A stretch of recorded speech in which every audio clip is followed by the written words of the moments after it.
রাধে রাধে। এখন আমাদের সমাজ ব্যবস্থা এমন হয়ে গেছে, আমরা নিজের দিকে বা নিজের আলোচনাটা কম করি, পরের আলোচনাটা বেশি করি। পরের দিকে আঙুল ওঠাতে আমাদের খুব ভালো লাগে, কেন ওটা খুব সহজ ব্যাপারটা। আজকে আমি এরই ওপরে একটা ছোট্ট কাহিনী তোমাদের সবাইকে শোনাবো। একটা লোক ছিল, সে ছোটোবেলার থেকে একটু আধ্যাত্মিক দিকে তার বেশি রুচি ছিল। সে বিয়ে থাওয়া করেনি। তার বাবা মা সব মারা যাবার পর গ্রামে ছোট একটা ঘর ছিল, জমি জায়গা ছিল, সেগুলো সব বিক্রি করে দিল, কিন্তু ঘরটা বিক্রি করেনি, ঘরটা ছিল। সে চিন্তা করলো, আমি কোনো একটা ভালো আশ্রমে যাব, একটা ভালো গুরুর কাছে যাব, গিয়ে ভালো শিক্ষা নেব এবং জীবনে অনেক কিছু শেখার চেষ্টা করব। যেমন চিন্তা করা তেমনই সে করলো। সে একটা আশ্রমে পৌঁছে গেল, একটা গুরুর কাছে। সেই গুরুর অনেক নাম ডাক সমাজে। সেই গুরুর কাছে গেল, গিয়েছিল, সব কিছুই ভালো চলছিল। সকালে বিকেলে জ্ঞান অর্জন করা, পাঠ শোনা, সব কিছু করছিল। কিন্তু সেই আশ্রমে যে রাঁধুনি ছিল, যে এত লোকের এত শিষ্যের রান্না করতো 3 বেলা, সকালে দুপুরে রাতে সবাইকে খাওয়াতো। লোকটা একদিন দেখতে থাকলো ওই রাঁধুনিটাকে। তারপরে সে চিন্তা করলো, এই রান্নাটা ভালো না, রান্না ভালো না হলে পেট কি করে ভরে, আর জীবনে কি আছে খাবার ছাড়া? খাওয়াটা তো খুব জরুরি, খাওয়াটা তো খুব দরকার।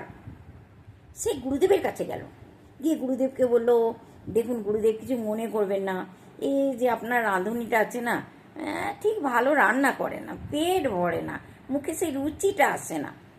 গুরুদেব বলল, আচ্ছা তুমি ঠিক বলেছ, তুমি যখন বলছো তখন তুমি নিশ্চয়ই ঠিক বলেছ। তুমি যে রুচিটা চাইছো মুখে, সেই রুচিটা নিশ্চয়ই তুমি পাচ্ছ না। কিন্তু কি করব বলো, আমাদের আশ্রমে আর তো কেউ ভালো রান্না করতে পারে না, সেই জন্যই আমরা ওকে দিয়ে রান্না করাই। তা এক কাজ করো, তুমি কাল থেকে না রান্নার ভাতটা আমি তোমাকে দিচ্ছি, তুমি একটু ভালো করে সবাইকে রান্না করে খাওয়াও, তুমি রান্নার ভাতটা নিয়ে নাও। লোকটা খুশও হলো না, আবার দুঃখীও হলো না। ঠিক আছে, গুরুদেবের আজ্ঞা সে পালন করে নিল। পরের দিন সকালে উঠেই সে রান্না করতে লাগলো, মন দিয়ে, খুব মন দিয়ে। মনের মধ্যে একটা ভয়ও ছিল, কি জানি আমি রান্না করবো, সবার পছন্দ হবে কি না। যাই হোক, সে খুব মন দিয়ে রান্না করলো। কিন্তু যখন সবাই খেতে বসলো, সবাই আঙুল চেটে খেলো, সবাই বললো দারুণ হয়েছে, দারুণ হয়েছে, খুব ভালো স্বাদ হয়েছে। লোকটা একটু গর্বিত হলো। দুপুরের রান্নাটা সে আরও ভালো করলো, রাতের রান্নাটা তার থেকেও ভালো করলো। দ্বিতীয় দিনও সে খুব ভালো রান্না করলো, সবাই খুব প্রশংসা করলো।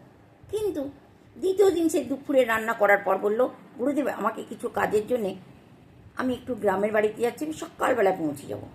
কিন্তু সে এলো না। 3 দিন কেটে গেল, সে আর গ্রামের বাড়ির থেকে এলো না। গ্রামের বাড়িতে বসে বসে সে চিন্তা করলো, এটা কি আমার কাজ নাকি যে আমি রান্না বান্না করবো? সে যখন 3 দিন পর এলো, গুরুদেব বললো, তুমি কেন 3 দিনের জন্য আসনি 3 দিন ধরে? গুরুদেব একটা কথা বলবো, এটা আমার কাজ না, আমি এসেছিলাম আপনার কাছে জ্ঞান অর্জন করবার জন্য, আপনি আমাকে রান্নাঘরে ঢুকিয়ে দিলেন। না, আমি তোমাকে রান্নাঘরে ঢুকাইনি, তুমি বলেছিলে না রান্নাটা ভালো না, তাহলেও আমি কেন রান্না করব? তখন গুরুদেব সবাইকে ডেকে বোঝাবে, এটাই আমাদের বাস্তব, এটাই বাস্তব। আমরা যে সামনেওয়ালা যে কাজটা করছে, ওই কাজটা হয়তো আমি করতে পারি না, কিন্তু আমার কাজ হচ্ছে তার কমই বের করা। এটাই আমাদের সবার প্রকৃতি, মানে আমাদের সবার নেচার, এটা তার কমই বের করা। কোনো কাজের মূল্যায়ন করা আমরা পারি না সেটা করতে, কিন্তু আমাদের প্রত্যেকটা মানুষকে করা উচিত।